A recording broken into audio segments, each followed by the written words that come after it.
Speaking of when or if, I've been told as a Minnesota Vikings fan, in terms of the Super Bowl, it's neither. There's no possibility of if, and there never will be a when.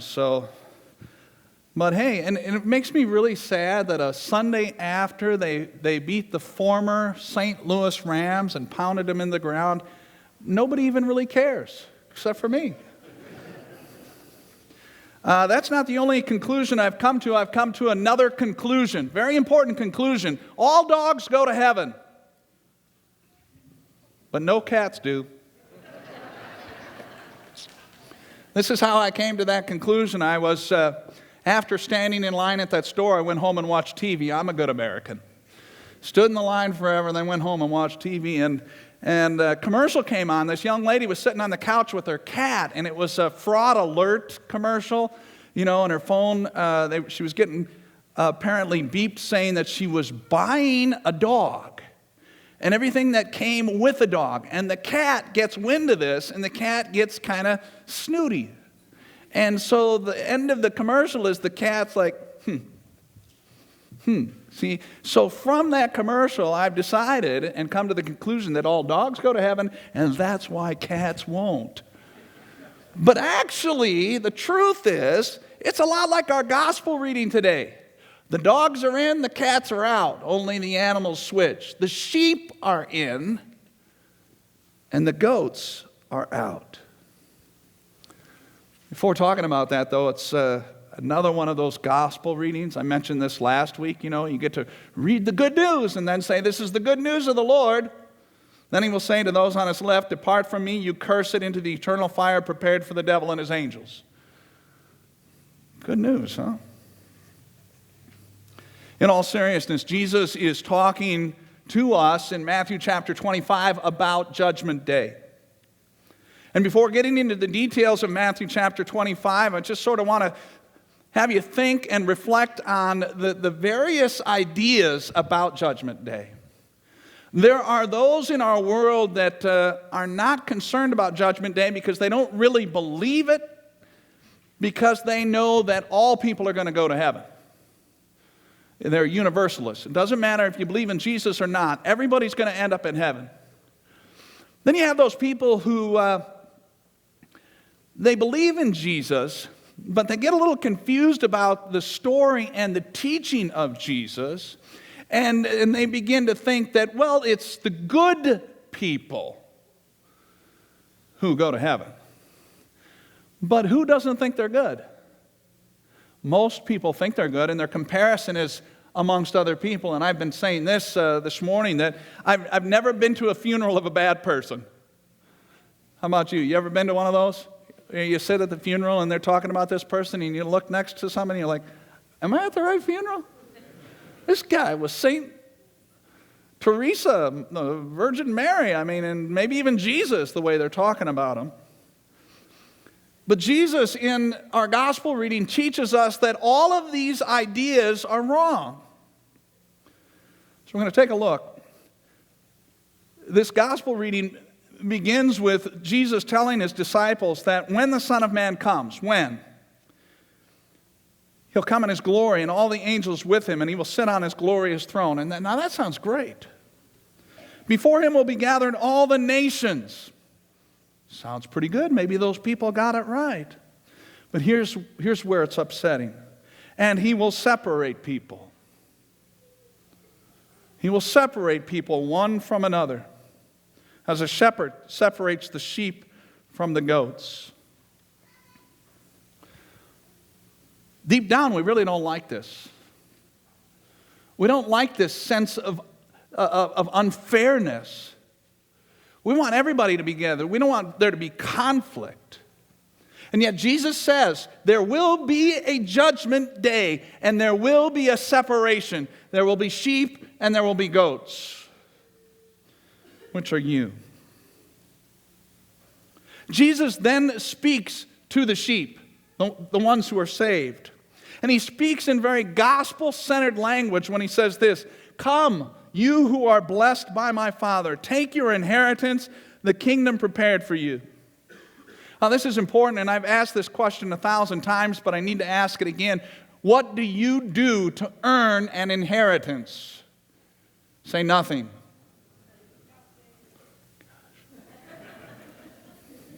Say nothing. That's a warm-up because you are going to have to respond later in the sermon, okay? So stay awake, 5 more minutes, all right? Nothing. Somebody else does the work to accumulate the inheritance, and then they give it. And then it says, who's prepared this? The question, who's prepared this? Prepared by my Father. And here's the sticking point for a lot of Christians. When did he prepare this? Before the foundation of the world. Now, Christians of different denominations have argued what this means, and the fancy word is predestination. God knows beforehand. Does that mean he knows some aren't going to go to heaven? There's all sorts of stuff. Regardless of where you fall on that spectrum, what we do learn from this is it's not your doing. You're saved by grace. So Jesus separates the people. Then he talks to the saved. He talks to the sheep. And then he tells them what they look like. He tells them what they've done. They've clothed, they've fed, they visited, they cared, they welcomed. In other words, Jesus tells them this is what the saved look like. This is what sheep do. In other words, Jesus is talking about the result of salvation. Which brings me to another very important point. What the sheep were doing, they weren't aware of it. The saved did not know that they were serving, and they did not do it with thought of reward. Now, this is where I fall flat on my face.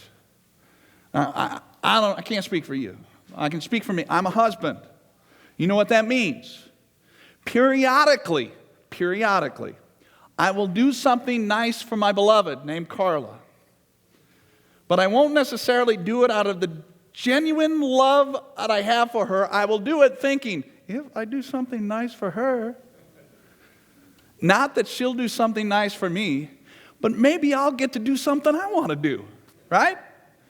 I know, I'm the only one in here that's ever thought that or ever done that. So I've done nice things thinking about a reward.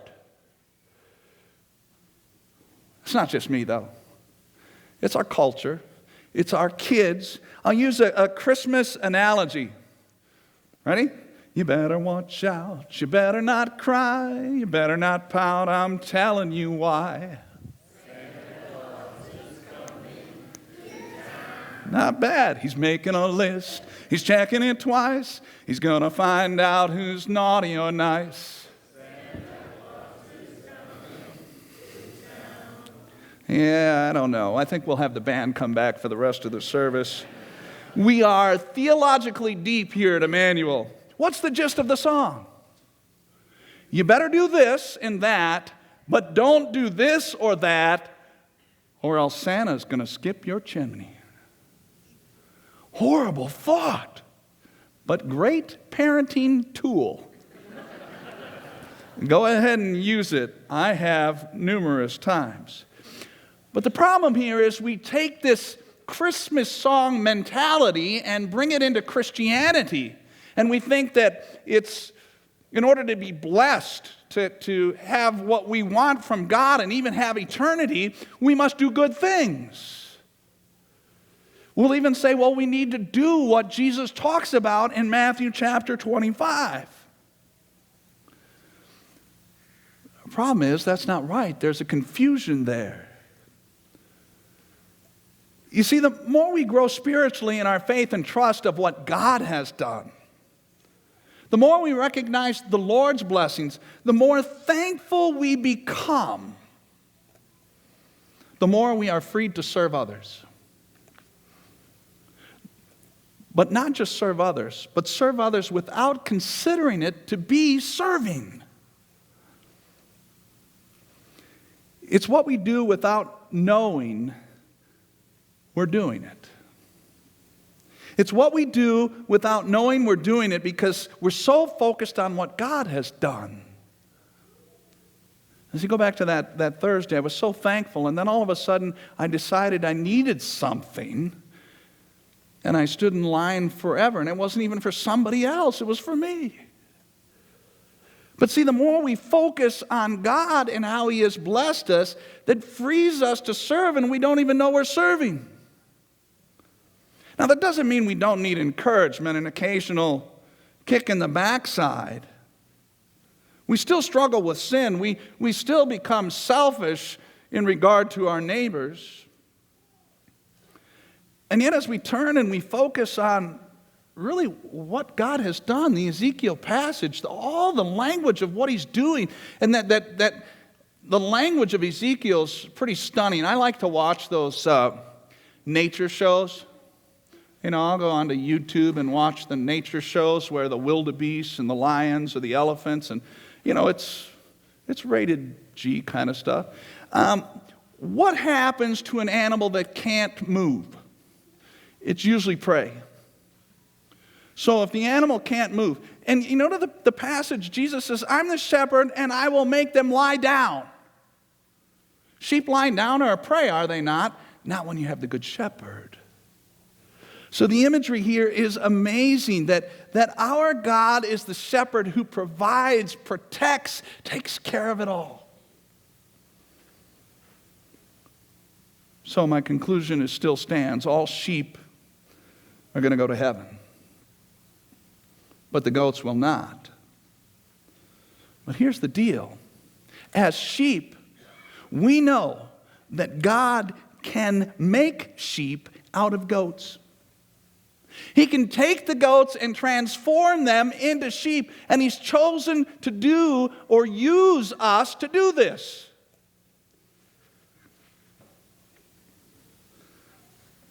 May you serve in such a way that you don't even know you're serving because you're so focused on God, and yet the opportunities arise and God uses us to change goats to sheep, so that they might hear those amazing words of Jesus spoken to them. Come, you who are blessed by my Father, take your inheritance, the kingdom prepared for you.